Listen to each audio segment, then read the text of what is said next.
Les invito, por favor, a ir conmigo a la carta de Pablo a los Romanos. Carta de Pablo a los Romanos. Y vamos a leer a partir del versículo 16 del capítulo 1 hasta el versículo 32. Porque no me avergüenzo del Evangelio, porque es poder de Dios para salvación a todo aquel que cree, al judío primeramente y también al griego. Porque en el Evangelio la justicia de Dios se revela por fe y para fe, como está escrito, mas el justo por la fe vivirá. Porque la ira de Dios se revela desde el cielo contra toda impiedad e injusticia de los hombres que detienen con injusticia la verdad. Porque lo que de Dios se conoce les es manifiesto, pues Dios se lo manifestó. Porque las cosas invisibles de Él, su eterno poder, su deidad, se hacen claramente visibles desde la creación del mundo, siendo entendidas por medio de las cosas hechas, de modo que no tienen excusa. Pues habiendo conocido a Dios, no le glorificaron como a Dios, ni le dieron gracias, sino que se envanecieron en sus razonamientos y su necio corazón fue entenebrecido. Profesando ser sabios, se hicieron necios y cambiaron la gloria del Dios incorruptible en semejanza de imagen de hombre corruptible, de aves, de cuadrúpedos y de reptiles, por lo cual también Dios los entregó a la inmundicia en la concupiscencia de sus corazones, de modo que deshonraron entre sí sus propios cuerpos, ya que cambiaron la verdad de Dios por la mentira, honrando y dando culto a las criaturas antes que al Creador, el cual es bendito por los siglos. Amén.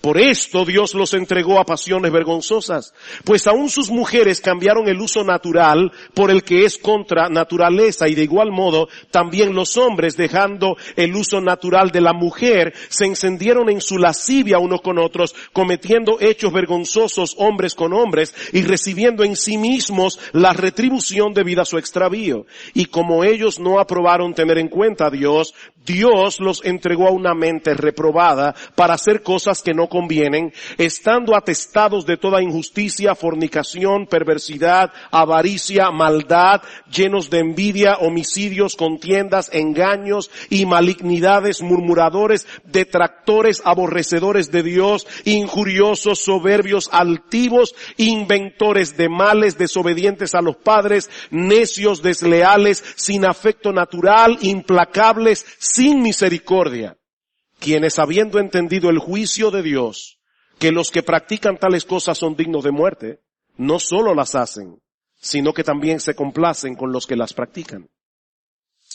Como la mayoría de ustedes saben, el 26 de junio pasado, en una reñida decisión de 5 jueces contra 4, la Suprema Corte de los Estados Unidos legalizó el matrimonio homosexual en todos los estados de la Unión.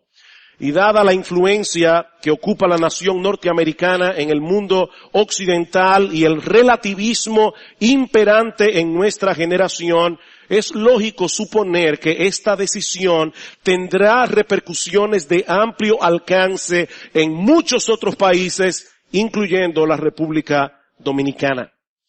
Es por esta razón que nosotros vimos pertinente, los pastores de esta iglesia, de tener el curso de la serie expositiva que llevamos actualmente en el Evangelio de Marcos para tratar este tema este domingo y el próximo. Como les decía hace un momento, en la mañana de hoy estaremos considerando de manera particular cuáles son las raíces de la homosexualidad a la luz de este pasaje de la carta de Pablo a los romanos, y el domingo que viene, si el Señor lo permite, vamos a considerar cuál debe ser la respuesta de la iglesia a este intento de redefinir la familia, de redefinir el matrimonio, que son las dos instituciones más fundamentales de la sociedad humana. Ahora bien, hermanos, yo estoy consciente de que este es un tema polémico. Este es un tema controversial y que tanto los que están en contra como los que están a favor del matrimonio homosexual pueden asumir conductas muy agresivas para defender su posición. Por lo que yo me adelanto a decir que mi intención en esta mañana es abordar este tema desde una perspectiva bíblica y con un corazón pastoral. Desde una perspectiva bíblica, pero con un corazón pastoral.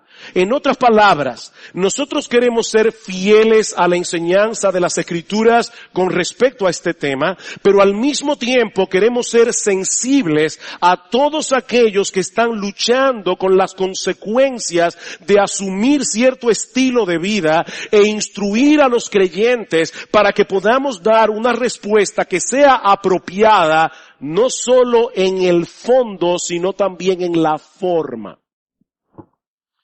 Y mi oración al Señor es que este mensaje de las Escrituras, como orábamos hace un momento, pueda traer luz donde haya verdadera confusión y pueda traer esperanza donde haya desesperación. Porque el Evangelio de Cristo sigue siendo poder de Dios para salvar a todo tipo de pecadores sin importar sus inclinaciones sexuales. El Evangelio salva a heterosexuales porque necesitan el Evangelio. El Evangelio salva a homosexuales porque necesitan el mismo Evangelio que necesitan los heterosexuales. Por otra parte, es importante aclarar que el tema central de este pasaje que vamos a estudiar en la mañana de hoy, en la carta de Pablo a los Romanos, no es la homosexualidad. Y ya yo dije claramente que quiero ser fiel a la enseñanza de este texto. El tema central de este pasaje es la necesidad del Evangelio. De hecho, la Biblia no es un manual de sexualidad. La Biblia es una historia de la redención. Pero como yo espero mostrar en esta mañana, cuando nosotros colocamos la sexualidad humana en el contexto de esa gran historia redentora que se revela en las Escrituras, estamos mejor equipados para entender el problema con el que estamos lidiando aquí, así como la solución que Dios ha provisto para resolver ese problema. La tesis de Pablo en este pasaje es que absolutamente todos los hombres por igual necesitan la salvación que el Evangelio anuncia, porque todos, absolutamente todos, son igualmente culpables en la presencia de Dios. Así que la buena noticia del Evangelio comienza con una noticia muy mala. Y de hecho, no podemos entender la buena noticia del Evangelio si no entendemos primero la mala, que es lo que Pablo pasa a explicarnos aquí a través del versículo 18. Y aunque no es mi intención exponer este pasaje con todo lujo de detalle, es un pasaje muy denso, al menos tenemos que entender cuál es la esencia de la acusación que Pablo plantea aquí contra la raza humana y que demanda un costosísimo plan de salvación como el que Dios anuncia en el Evangelio. Nosotros encontramos básicamente dos cosas en este pasaje. Una acusación general seguida por un desglose más específico, más concreto de esa acusación general. Versículo 18. Porque la ira de Dios se revela desde el cielo contra toda impiedad e injusticia de los hombres que detienen con injusticia la verdad. Porque lo que de Dios se conoce les es manifiesto, pues Dios se lo manifestó, porque las cosas invisibles de Él, lo que no podemos ver de Dios, su eterno poder y deidad, se hacen claramente visibles desde la creación del mundo, siendo entendidas por medio de las cosas hechas, de modo que no tienen excusa. El cargo de Dios contra toda la raza humana es muy contundente. Él se ha revelado a todos los hombres a través de la creación en una forma muy evidente, y más adelante Pablo va a añadir que Dios también se ha revelado a través de la conciencia humana. Todo hombre tiene una conciencia, todo hombre tiene la noción de bueno y malo, y que lo bueno debe ser alabado, lo malo debe ser castigado. Eso es un testimonio de Dios en la conciencia del hombre, pero el hombre ha tomado la decisión de resistir esa revelación divina con todas las fuerzas de su corazón. Como un artista que desea ser conocido, Dios ha puesto su firma en todo el universo que Él creó. Y le dio al hombre la capacidad de entender esa evidencia. Esa es la verdad que el hombre ha detenido con injusticia. Por supuesto, eso no quiere decir que la creación nos revela todo lo que necesitamos conocer acerca de Dios. Pero Pablo está diciendo que revela lo suficiente como para saber que Él existe, como para saber que Él es digno de ser adorado, como para saber que Él es digno de ser obedecido. Por simple observación, mis hermanos, nosotros sabemos que todo efecto tiene una causa. Y que la causa debe ser suficiente para explicar el efecto. Por ejemplo, imagínate que sales de tu casa, dejas encendida tu computadora y únicamente el gato se quedó adentro. Cuando regresas tarde en la noche, encuentras en la pantalla de tu computador una nota que dice, prepárate para morir. Te llegó la hora. Bueno, si tú eres como yo, ¿verdad? Así inteligente, seguramente vas a llegar a la conclusión de que alguien entró en tu casa, a esa brillante conclusión, de que alguien entró en tu casa y que dejó esa nota con un propósito. Ahora, puede ser un chiste de mal gusto o puede ser una amenaza escalofriante, pero la posibilidad de que el gato haya caminado por el teclado y haya escrito ese mensaje por accidente es imposible, y mucho menos la posibilidad de que lo haya hecho a propósito. Esa causa no es suficiente para explicar el efecto, así que tú vas a tener que seguir investigando. Ahora, noten algo interesante en este ejemplo que yo acabo de dar. El hombre está hecho de tal manera que es incapaz de encontrarse con algo como esto y no tratar de buscarle una explicación. Y no me refiero únicamente a un caso como este en que su vida puede estar en peligro. El hombre, por su propia constitución, como Dios lo hizo, el hombre razona, el hombre piensa lógicamente, el hombre se hace preguntas. Es por eso que las novelas y las películas de detectives son tan populares. Hay una curiosidad natural en el hombre que lo mueve a atar cabos, que lo mueve a sopesar las evidencias para tratar de saber exactamente qué fue lo que pasó. Bueno, lo que Pablo está diciendo aquí es que la existencia del universo y nosotros dentro de ese universo nos plantea el caso más fascinante, nos plantea el caso más relevante que detective alguno haya tratado de descifrar jamás. Solo que en este caso la solución resulta increíblemente simple porque toda la creación está repleta de evidencia que nos hablan de un creador todopoderoso, lleno de sabiduría, que hizo todas las cosas con un propósito.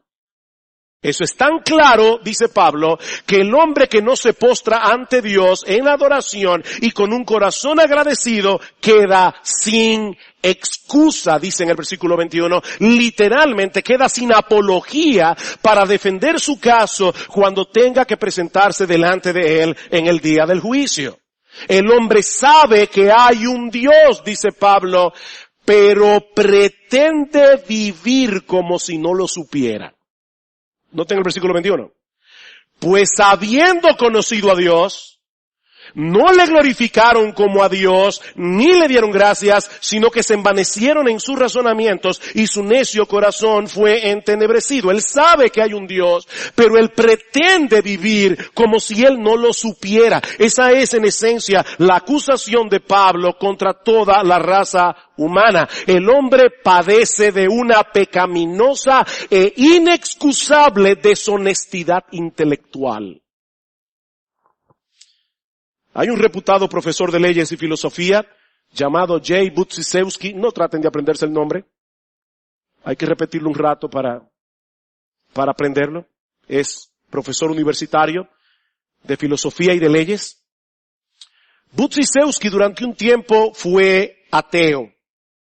Pero finalmente llegó a la conclusión de que su problema era básicamente el autoengaño. Y ahora escuchen lo que dice él. El autoengaño, dice Budziszewski, significa hacerse el tonto. Significa pretender que no sabemos lo que en realidad sí sabemos. Jugar a que desconocemos lo que en realidad conocemos. Lo que estoy insinuando es que los seres humanos jugamos con Dios. Nos mentimos. Y una de las cosas acerca de las cuales nos mentimos es sobre nuestro conocimiento de la realidad de Dios. Y aquí él cita el Salmo 14, donde el salmista comienza diciendo, dice el necio en su corazón, no hay Dios, y continúa diciendo el salmista, no le llama necio al hombre por pensar que no hay Dios, sino más bien por decirse a sí mismo que no hay Dios, aunque en lo profundo de su mente él sabe que no es así. Hay un Dios, y él lo sabe, pero él se dice a su corazón, él pretende vivir de cierta manera. Esa es la acusación de Pablo en Romanos capítulo 1. El hombre sabe que existe Dios, pero pretende vivir como si él no supiera eso. Y por supuesto, nadie puede pretender tal cosa sin sufrir la consecuencia. Imagínate lo que sucedería con una persona que de repente decide pretender que los carros no existen. Y él va por la calle, y él cruza, porque él dice no existen. Ya ustedes se imaginan lo que va a pasar. El hombre pretende vivir como si no tuviera que tomar en cuenta a Dios. Y ahora Pablo quiere mostrarnos de manera más específica, de manera más concreta, cómo esto se manifiesta en la realidad, en la práctica, a través de 3 intercambios íntimamente relacionados entre sí. En primer lugar, el hombre, dice Pablo, decidió cambiar la gloria de Dios por la vanagloria de las criaturas. Versículo 21. Pues habiendo conocido a Dios, no le glorificaron como a Dios, ni le dieron gracias, sino que se envanecieron en sus razonamientos y su necio corazón fue entenebrecido, profesando ser sabios, se hicieron necios y cambiaron. Aquí está el primer intercambio. Cambiaron la gloria del Dios incorruptible en semejanza de imagen de hombre corruptible, de aves, de cuadrúpedos y de reptiles. Alguien decía que el ser humano es un religioso incurable. Como fuimos creados originalmente para adorar a Dios y encontrar en Él nuestra seguridad y nuestra satisfacción, el hombre no puede desechar a Dios sin caer en la idolatría. Eso es imposible. Y debo aclarar, porque somos personas muy sofisticadas del siglo XXI, que cuando hablamos de idolatría, no podemos pensar únicamente en un adorador de imágenes. Todo aquello en lo que ponemos nuestra confianza, en lo que buscamos nuestra identidad, nuestra seguridad, que no sea Dios, ese es nuestro ídolo. Es aquello en lo que nos refugiamos en momentos de dificultad, o como dice Timothy Keller, son aquellas cosas con las que contamos para hacer nuestras vidas significativas. Son aquellas cosas de las cuales decimos, yo necesito eso para ser feliz, o si yo no tengo eso, mi vida no vale nada, ni significa nada. Eso es un ídolo. El hombre busca desesperadamente en las cosas creadas lo que solo puede encontrar en el Creador. Y por eso experimenta una profunda insatisfacción, no importa su inclinación sexual. Hermano, yo tengo que seguir insistiendo. Este pasaje no es acerca de la homosexualidad. Este pasaje es acerca de la culpabilidad humana. El hombre vive insatisfecho. No importa si es homosexual o si es heterosexual. C.S. Lewis decía que la historia de la humanidad es una terrible y larga historia del hombre tratando de encontrar algo que no sea Dios, pero que le haga feliz. Esa es la historia del hombre. Tratando de encontrar algo que no sea Dios, pero que le haga feliz. En segundo lugar, Pablo dice también que el hombre no solamente ha cambiado la gloria de Dios por la vanagloria de las criaturas, él ha cambiado la verdad de Dios por la mentira. Versículo 24. Por lo cual también Dios los entregó a la inmundicia en la concupiscencia de sus corazones, de modo que deshonraron entre sí sus propios cuerpos, ya que cambiaron la verdad de Dios por la mentira, honrando y dando culto a las criaturas antes que al Creador, el cual es bendito por los siglos. La gloria de Dios estaba supuesta a ser el sol alrededor del cual orbitaran nuestras almas, pero el hombre ha decidido orbitar alrededor de las criaturas y sobre todo se ha colocado a sí mismo en el centro de su propio universo. Y eso no solo nos convierte en idólatras, sino que produce una profunda distorsión de la realidad. Una profunda distorsión de la realidad. El hombre ha cambiado la verdad de Dios por la mentira en el sentido de que ha decidido poner a un lado al Creador, descansar en la criatura. Adorar a Dios como Dios es ver las cosas como son. Y por lo tanto es vivir conforme a la verdad. Adorar a la criatura como si fuera Dios es vivir una ilusión que distorsiona por completo nuestra percepción de las cosas. Es abrazar la mentira como si fuera la verdad. Es por eso que Pablo dice en el versículo 21 que los hombres se envanecieron en sus razonamientos. Han perdido la capacidad de razonar equilibradamente. Tanto así que a la necedad el hombre le llama sabiduría. Profesando ser sabios, se hicieron necios. Y a la sabiduría el hombre le llama necedad. ¿Cómo nosotros podemos entender que en Estados Unidos, en los Estados Unidos de Norteamérica, matar el huevo de una águila calva te lleva a la cárcel y a pagar una multa de 5 a 10 mil dólares, pero matar a un niño en el vientre de la madre no tiene ninguna penalidad? Profesando ser sabios se hicieron necios. Al cambiar la gloria de Dios por la vanagloria de la criatura, el hombre ha perdido su punto de referencia para poder interpretar la realidad en una forma objetiva. Y una de las ilustraciones más claras de esa terrible distorsión es precisamente la homosexualidad, que es el tercer intercambio que Pablo menciona en el pasaje, versículo 26. Por esto Dios los entregó a pasiones vergonzosas, pues aún sus mujeres cambiaron el uso natural por el que es contra naturaleza. Y de igual modo también los hombres, dejando el uso natural de la mujer, se encendieron en su lascivia unos con otros, cometiendo hechos vergonzosos, hombres con hombres, y recibiendo en sí mismos la retribución debida a su extravío.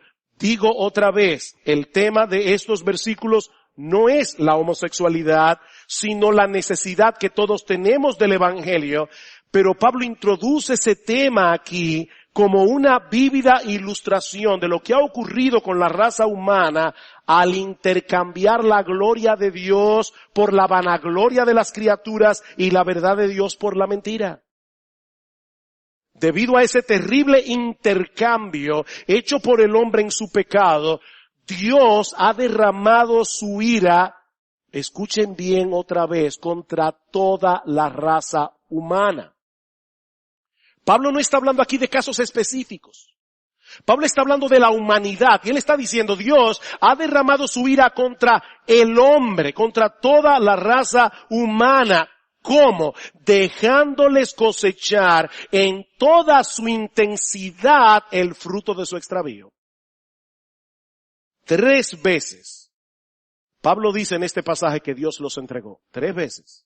A todo el mundo. Dios los entregó. Versículo 24. Por lo cual también Dios los entregó a la inmundicia en la concupiscencia de sus corazones. Versículo 26. Por esto Dios los entregó a pasiones vergonzosas. Versículo 28. Y como ellos no aprobaron tener en cuenta a Dios, Dios los entregó a una mente reprobada. Dios los entregó. Va a haber un despliegue de la ira de Dios en el día del juicio. Pero Pablo está hablando aquí de cómo se manifiesta esa ira aquí y ahora en el presente, como dice el comentarista William Hendrickson. Dios en su ira permite que todos los pecadores impenitentes sean arrastrados por sus propios pecados al abismo de sus propias pasiones viles. Esa es una de las manifestaciones de la ira de Dios sobre una humanidad pecadora que sabiendo que existe Dios, ahora quiere pretender que no lo sabe. Ahora quiere pretender que Él no está ahí. Ahora quiere pretender que su opinión no importa en lo absoluto. Y Dios los entregó. Pastor, pero la Biblia dice que Dios es amor. Yo lo sé. Pero también enseña que Él es perfectamente santo. Y que Él es perfectamente justo. Estos atributos no se excluyen entre sí, sino que se complementan. De hecho, déjenme decir algo que a algunos les va a parecer bien extraño.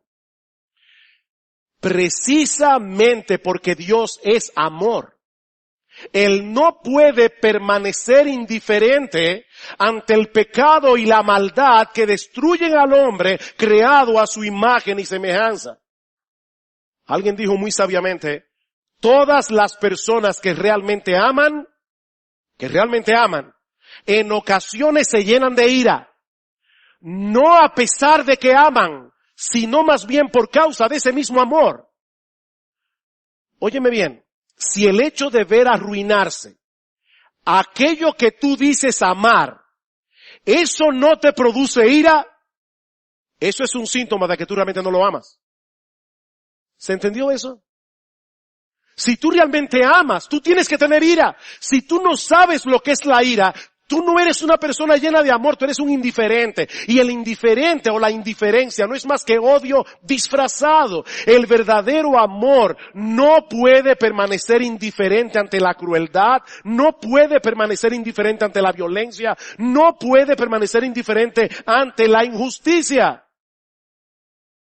Así que Dios muestra su ira contra el pecado en todas sus manifestaciones, no solo porque es un Dios justo, sino también porque es un Dios de amor. Él no puede quedarse de brazos cruzados ante el pecado del hombre, sino que ha derramado su ira desde el cielo, dejando que el hombre obtenga lo que quiere. Esa es la manifestación de la ira. Dejándolo que se vayan detrás de sus pasiones. Es lo que Pablo está diciendo aquí. Esa es la manifestación de la ira de Dios sobre una humanidad pecadora. ¿Quieren vivir pretendiendo que Él no tiene nada que ver con nuestras vidas? A pesar de todas las evidencias que Él ha dejado de sí mismo, Dios les está dejando experimentar las consecuencias de esa terrible y pecaminosa decisión. Y la homosexualidad no es más que una muestra de cuán distorsionada puede llegar a ser la percepción de la realidad cuando se decide vivir de espaldas a Dios al punto de llegar a deshonrar sus propios cuerpos, como dice Pablo en el versículo 24, por lo cual también Dios los entregó a la inmundicia en la concupiscencia de sus corazones, de modo que deshonraron entre sí sus propios cuerpos. Esa palabra inmundicia se refiere a todo tipo de pecado sexual, incluyendo también la homosexualidad, como vemos en los versículos 26 al 27. Y noten que los términos que Pablo usa en los versículos 26 y 27 para referirse a este pecado específico.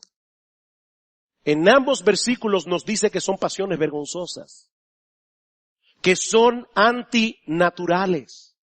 Y al final del versículo 27 dice que es una conducta extraviada que trae consigo inherentemente retribución o castigo de parte de Dios. Y yo creo que de lo que Pablo está hablando allí no es del SIDA. Cuando Pablo dice en el versículo 27, recibiendo en sí mismos la retribución debida a su extravío, lo que Pablo está diciendo es que la perversión misma es parte del castigo. Es un pecado que lleva a más pecado, y esa es parte del castigo de Dios. Pero yo sé que estas palabras son fuertes. Pero hermanos, eso está en la Biblia. Esa es la opinión de Dios revelada en las Escrituras. La conducta homosexual es una violación al orden establecido por Dios cuando Él hizo al hombre para la mujer y a la mujer para el hombre. Es en ese sentido que Pablo está usando aquí la expresión contra naturaleza. Y nosotros sabemos, yo he tratado con muchos homosexuales o con varios homosexuales a lo largo de mi ministerio. Yo sé que muchos perciben como natural sus inclinaciones homosexuales y que algunos piensan incluso que han nacido así. Pero quiero decir esto con todo cuidado. No son nuestros deseos, por más fuertes que sean, los que definen nuestra naturaleza. Es el propósito de Dios en la creación del hombre y de la mujer. El problema es que el pecado ha distorsionado tanto la personalidad humana que ahora deseamos cosas que no deberíamos desear. Y aclaro, este es un mal que nos afecta a todos, homosexuales y heterosexuales. A todos. El deseo de un hombre casado por otra mujer que no sea su esposa no hace legítima la poligamia. Porque no son nuestros deseos lo que definen lo que está bien y lo que está mal, y mucho menos cuáles deben ser nuestros derechos civiles. No son nuestros deseos lo que definen eso. De manera que la práctica homosexual es un pecado. Independientemente de lo fuerte que pueda ser la inclinación de aquel que lo practica, porque violenta el diseño de Dios para la sexualidad y para el matrimonio. Dios diseñó el matrimonio para que un hombre y una mujer pudieran unirse y llegar a ser una sola carne. ¿Saben para qué? Y esto es lo hermoso del matrimonio. Para que sean una parábola viviente de la relación de Cristo con su iglesia. Como dice Pablo en Efesios capítulo 5. Sí, yo sé que existen muchos factores que pueden incidir en el hecho de que una persona tenga inclinaciones homosexuales. Al punto de que, mis hermanos y amigos que están aquí, es prácticamente imposible poder descifrar todos los factores que pudieron incidir en la vida de una persona para que tenga esa inclinación. Pero lo que Pablo enseña en este pasaje es que toda condición pecaminosa, no únicamente la homosexualidad, toda condición pecaminosa no es más que una manifestación de esa decisión que ha tomado el hombre en su pecado de detener con injusticia la verdad. Y de hecho noten, hermanos, y aquí hablo a los creyentes, que la homosexualidad no es el único pecado que se condena en este pasaje como fruto de esa fatal decisión tomada por el hombre. Escuchen lo que dice Pablo en el versículo 28. Como ellos no aprobaron tener en cuenta a Dios, Dios los entregó a una mente reprobada para hacer cosas en sentido general, cosas que no convienen, estando atestados de toda injusticia, fornicación, perversidad, avaricia, maldad, llenos de envidia, homicidios, contiendas, engaños, malignidades, murmuradores o chismosos, detractores, aborrecedores de Dios, injuriosos, soberbios, altivos, inventores de males, desobedientes a los padres, necios, desleales, sin afecto natural, implacables, sin misericordia. Ustedes se dieron cuenta cómo Pablo mezcla en este pasaje pecados tan escandalosos como el homicidio y la fornicación con otros pecados que a muchos no les parece tan terrible, como la envidia, como el chisme, la murmuración. ¿Saben cuál es la intención de Pablo aquí? Pablo quiere que entendamos que todos hemos sido afectados por esos dos intercambios primeros que mencionamos anteriormente, incluyendo los moralistas y religiosos. De hecho, a partir del capítulo 2, Pablo va a comenzar a hablarle a los moralistas. Y le dice, por si acaso no pienses que tú también estás exento. Y al final termina diciendo, todos estamos bajo pecado. Romanos capítulo 3, versículo 9 al 10. No hay justo ni aun uno, no hay quien busque a Dios, no hay quien entienda. Homosexuales y heterosexuales, todos somos igualmente culpables porque todos hemos cambiado la gloria de Dios por la vanagloria de las criaturas. Todos hemos cambiado la verdad de Dios por la mentira. Unos lo manifiestan de un modo, otros de otro. Pero todos hemos detenido con injusticia la verdad y todos tendremos que dar cuenta por esto algún día en el tribunal de Dios. Pero es aquí precisamente donde entra el juego el glorioso evangelio de nuestro Señor Jesucristo.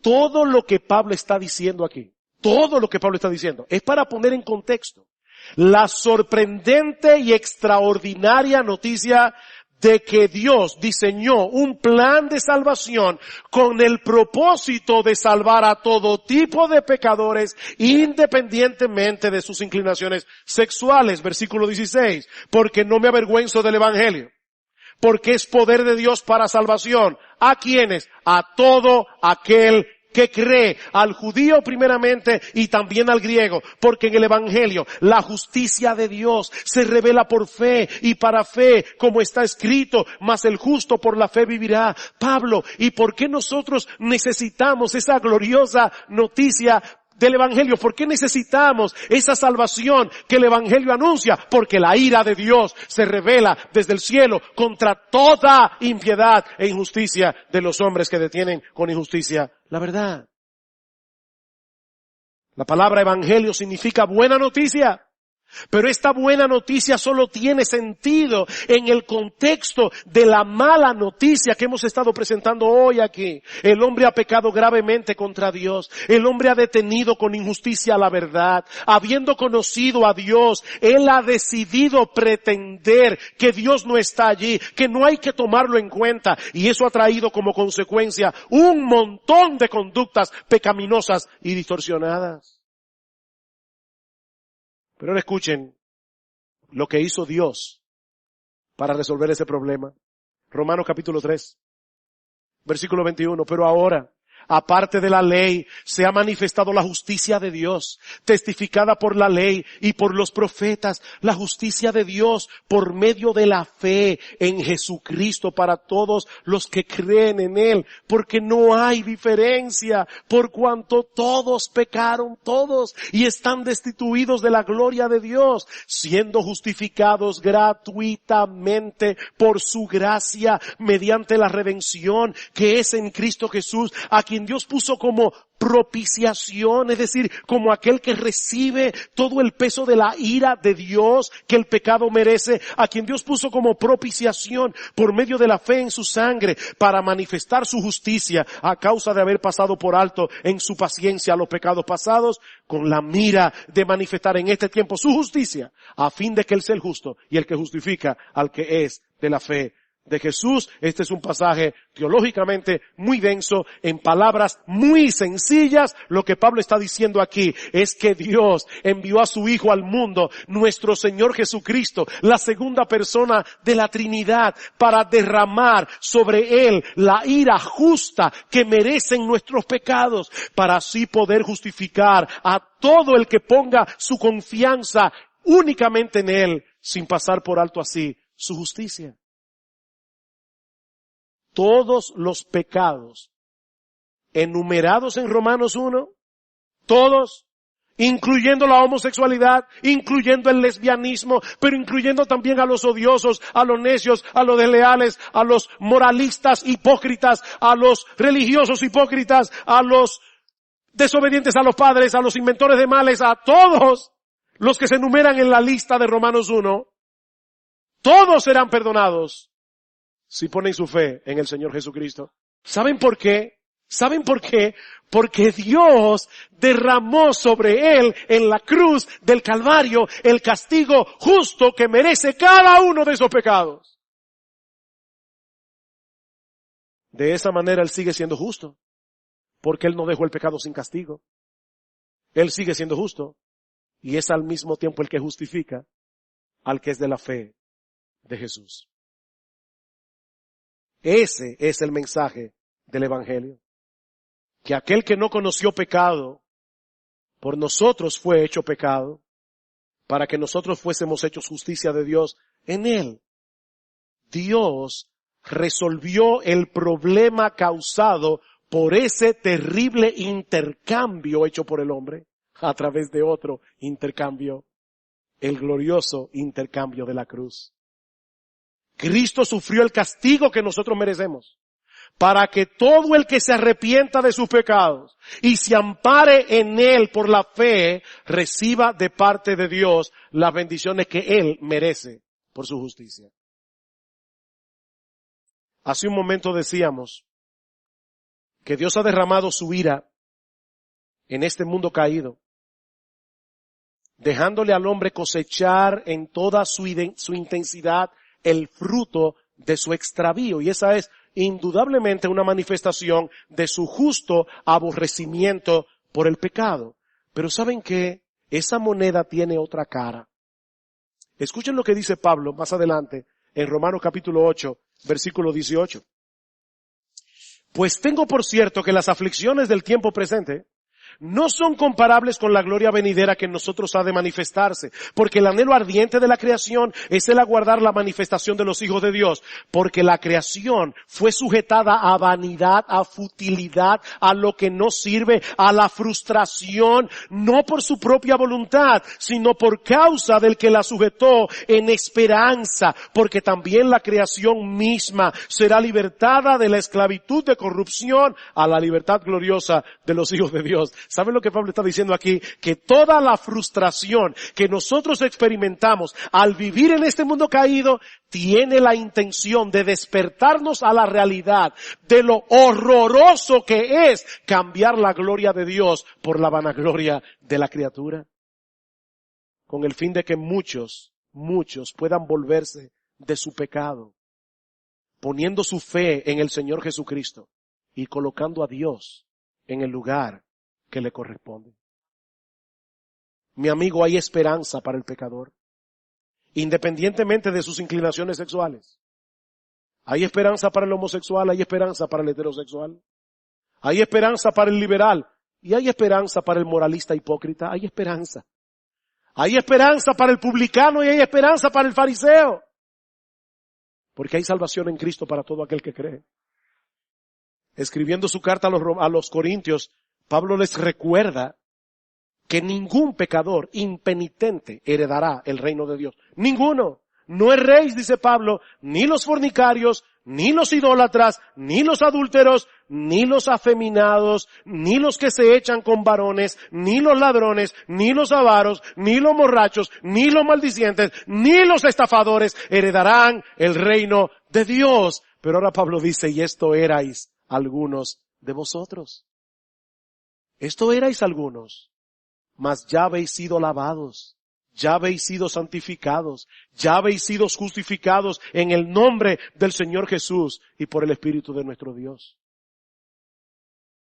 Yo sé que muchos nos acusan de homofóbicos porque decimos que la homosexualidad es un pecado. Y lamentablemente, no sería correcto de mi parte dejar de reconocer que muchos cristianos actúan de tal manera que muestran la realidad de esa acusación. Pero ¿saben cuál es la realidad? La verdad verdadera detrás de todo esto. Que solo los cristianos pueden y deben manifestar verdadero amor hacia los homosexuales. Al mostrarles su problema con la justicia de Dios, para luego presentarles la esperanza que todos tenemos en Cristo. Nosotros amamos a los homosexuales y debemos recibir a los homosexuales de la misma manera que recibimos a los heterosexuales. Queridos hermanos, no perdamos el foco en medio de este debate que se ha levantado en torno al matrimonio homosexual. Sí, nosotros queremos hablar donde quiera que el Señor nos dé la oportunidad de hacerlo y presentar la verdad acerca de la sexualidad humana y acerca del matrimonio en cualquier plataforma en la que nosotros podamos hacerlo. Pero nunca olviden que nuestra misión principal en el mundo es predicar el Evangelio de Jesucristo, proclamando a los pecadores de todo tipo, homosexuales y heterosexuales, que hay perdón y vida eterna para todo aquel que cree. Me encanta como dice John Piper, Dios no nos ha llamado a ganar las elecciones, sino a ganar almas, corazones y mentes. Él no nos ha llamado a controlar el Congreso, sino a predicar el Evangelio. Él no nos ha llamado a vivir seguros, sino a decir la verdad. Él no nos ha llamado a evitar el conflicto, sino a amar a todos. Así que habla la verdad en amor, confía tu causa a Dios y mantén la gloria de Dios en el centro de tu alma, de modo que todos los planetas de tus pasiones giren en su órbita adecuada. Si nos abren la puerta del Congreso, vamos a ir al Congreso. Y gracias al Señor que ya pasó este martes pasado. Y seguiremos hablando y seguiremos yendo siempre que nos abran la puerta. Pero hermanos míos amados, el día que nos cierren la puerta del Congreso, el día que cambien las leyes, Jesucristo sigue siendo Dios, Dios sigue sentado en su trono, el Evangelio sigue siendo poder de Dios para salvación y nosotros tenemos que seguir predicándolo, aunque la cultura a nuestro alrededor esté absolutamente en contra nuestra. Mi invitación en esta mañana, a todos por igual, es que vengas a Cristo en arrepentimiento y fe. No importa los pecados que hayas cometido, confiando únicamente en ese glorioso intercambio que Él llevó a cabo con su vida y con su muerte. Él vivió la vida de perfecta obediencia que nosotros no podíamos vivir para luego morir en la cruz del Calvario, la muerte que tú y yo merecíamos morir, para que todo aquel que en Él cree no se pierda, mas tenga vida eterna. Dios salva y Dios transforma por el poder del Evangelio, únicamente por gracia, por medio de la fe.